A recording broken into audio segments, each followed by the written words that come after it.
people who you started your life off with and what success does to them. People look at you strange saying you changed, like you worked that hard to stay the same, like you're doing all this for a reason. And what happens most of the time, people change. People change around you because they start treating you different because of your success. So you are changing. You don't change who you are, the core of who you are, the things you believe, the things you love, and the things you die for, and your principles. You don't change that, but you're going to change who you are. You're going to change. You can't do the same things that you can't hang on the corner. Some people may not be comfortable with that. And then it deals with the other side of success, how people look at you when you're successful.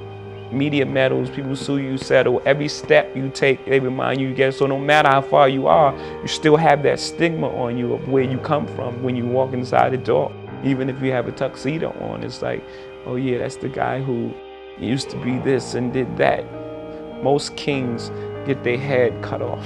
I mean, in war, battle, and in life. At the end of the day, you've achieved everything you want. You've made it to the top of the throne, and at the end of the day, you just get your head cut off. That meant most to me, and always, coming up, I always believed in the way you live your life, you affect the outcome of your life, calm and everything. So I just would want to be remembered as a very honest and straight up guy. I'm pretty much a mirror. If someone's cool with me, like energies attract, right? You give off energy, you get that energy back. So just a person that was of the utmost integrity, honest, very hardworking, and someone who really cared about the culture.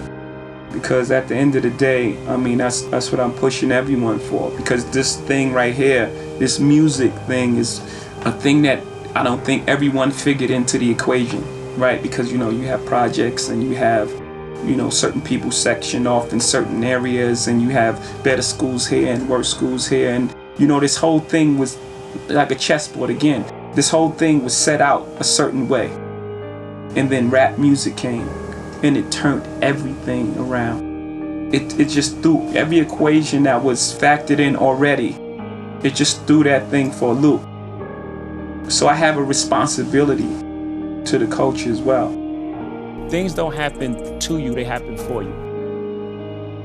That's life. Everything is life. It happens for you. Everything is for your greatest good. No matter what it looks like. They say you want to make God laugh, tell them your plans, right? You can't control the future. You can control it up to some point. You can't control what others do. You can't control anything. Someone can run a red light and that's the end of everything. You only can control what you can control. So things don't happen to you, they happen for you. I've been taught everything but emotional intelligence. That's not what you're taught as a young man growing up in projects. You're taught to survive. Absolutely. Not getting stuck on a specific thing. It's whatever works for whatever situation at the perfect time. The idea really is to create these things and these foundations that you can pass on to the next generation, so we can get those opportunities that we spoke of earlier that we didn't get, earlier, and they can build and take it even further. My hobby is ownership now. My hobby is realizing the rooms that I've been able to get into, the hands that I shake, and the personnel that I'm around. I don't take that for granted. Are you just supposed to shake their hands? Or are you supposed to make more of those moments? That's what we don't do enough of. Our culture is caught up in the cool. Our culture is caught up in what we are. And you don't realize the reason why the other side has worked so long and why they're so successful is because they figure out how to hold on to the handshake. They hold on to the handshake. We minimize the opportunity to grow and be around and be a part because we're so self-involved, where real wealth and opportunities are built. I now do, and my priority is that. So the way you talk about me when I made that decision, my new decision is to focus on that. Right now I'm chasing what's the thing that I can build that will last and that other people can come through and other people can say, I went through this tunnel and this propelled me to doing blah, blah, blah. How many jobs can I create in here?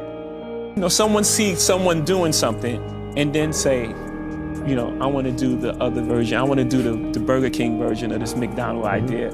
And then it's not based on their love or passion of what they want to do. It's based on getting the look that makes people think we're equals. Yes.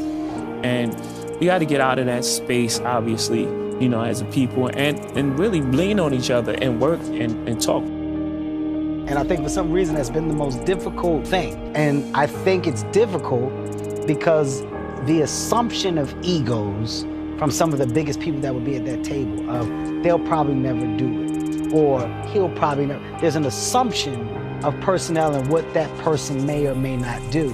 But I think the correct table of men and women and just the will and want to do something together, it changes a huge narrative, and it's scary. Yeah. It's scary as to what we could actually do if we actually sat down. Yeah. You know, no one wants to lose control. It's like, is he getting more than me? Then this person's doing that. You know, but I think we're getting closer. Once we eliminate some of them barriers of like just so many people involved, you know, we can figure out a way to like really just like join together and do things. I was actually on a FaceTime with Ty today, Tata, and I was saying like, I don't think people realize that we just sit around all the time and like, can you believe this shit? Can you fucking believe it? I can't believe this shit. That I've been able to do. Just the place where we from and where we come from. Like everyone has that story, right? We all from tough locations, and that's just the way the world was set up. But just like the things that we were able to overcome and where we sit now today.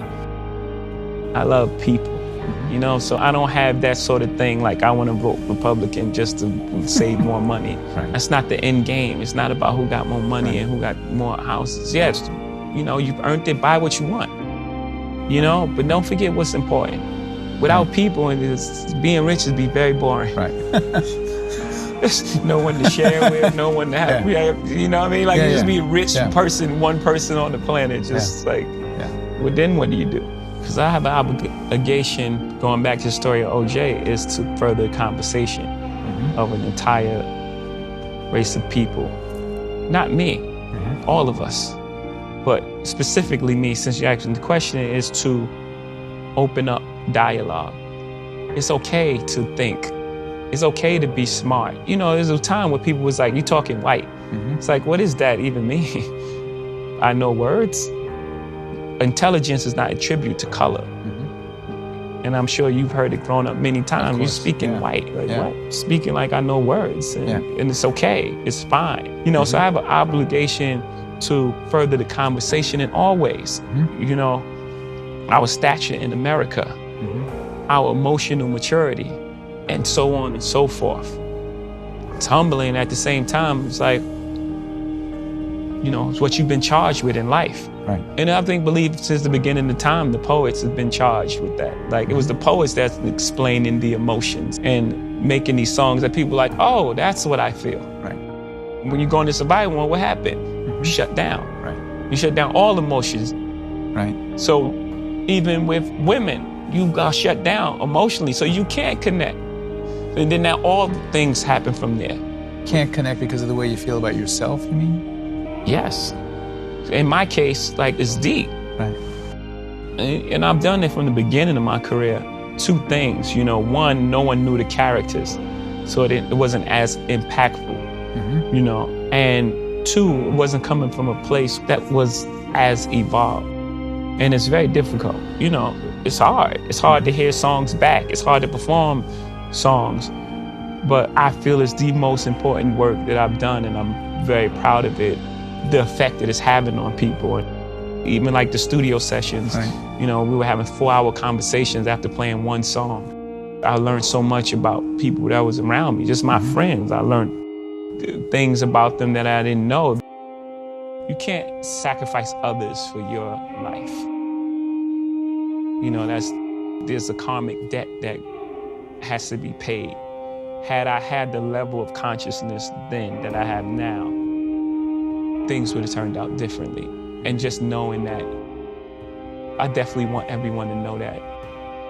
I walk in representing hip hop. You know, I don't try to hide that or try to, you know, talk different or, you know, or hide the fact. That's where I came from, you know.